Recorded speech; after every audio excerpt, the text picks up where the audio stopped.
यहाँ से इन सभी लोगों को अलग अलग कर दिया गया था। महिलाओं को एक साथ रखा गया और पुरुषों को दूसरे शिविर में डाल दिया गया था।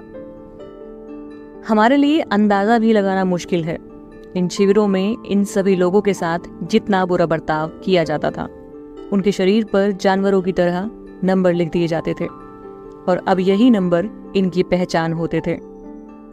जो लोग मजदूरी करने लायक होते उन लोगों से मजदूरी कराई जाती थी। बच्चों पर साइंस एक्सपेरिमेंट किए जाते थे और जो लोग किसी काम के नहीं होते थे उन्हें गैस चैम्बर में डालकर मार दिया जाता था। एना को भी अपनी माँ और बहन के साथ पत्थर तोड़ने का काम दिया गया था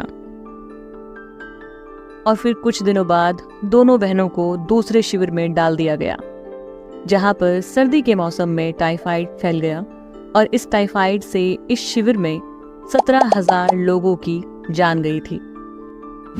अप्रैल 1945 में ब्रिटिश आर्मी ने इन शिविरों से लोगों को छुड़ाया, मगर तब तक काफी देर हो चुकी थी। पहले एना की बहन मार्गेट और फिर एना ने भी शिविर में फैले टाइफाइड में ही दम तोड़ दिया था। बाद में पता चला कि उनकी माँ की भी दूसरे शिविर में जान जा चुकी है। जिंदा बचे थे तो सिर्फ उनके पिता ऑटो।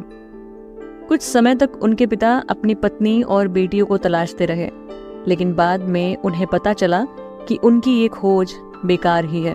जिन्हें वो ढूंढ रहे हैं वो अब इस दुनिया में है ही नहीं।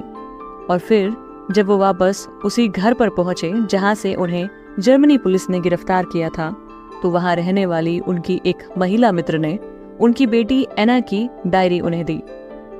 एना के पिता जानते थे कि उनकी बेटी एक राइटर बनना चाहती है और इसीलिए उन्होंने इस डायरी को एक किताब का रूप देने का फैसला किया था। और ये वही डायरी या किताब है जिसके नाम दुनिया की सबसे ज्यादा पढ़ी जाने वाली किताब का रिकॉर्ड दर्ज है। इस किताब को ही हम आज the diary of a young girl के नाम से जानते हैं।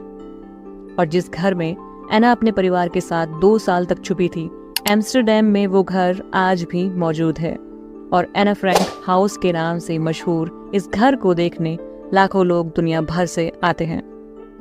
यहाँ आज भी सब कुछ ठीक वैसा ही रखा है जैसा पहले था।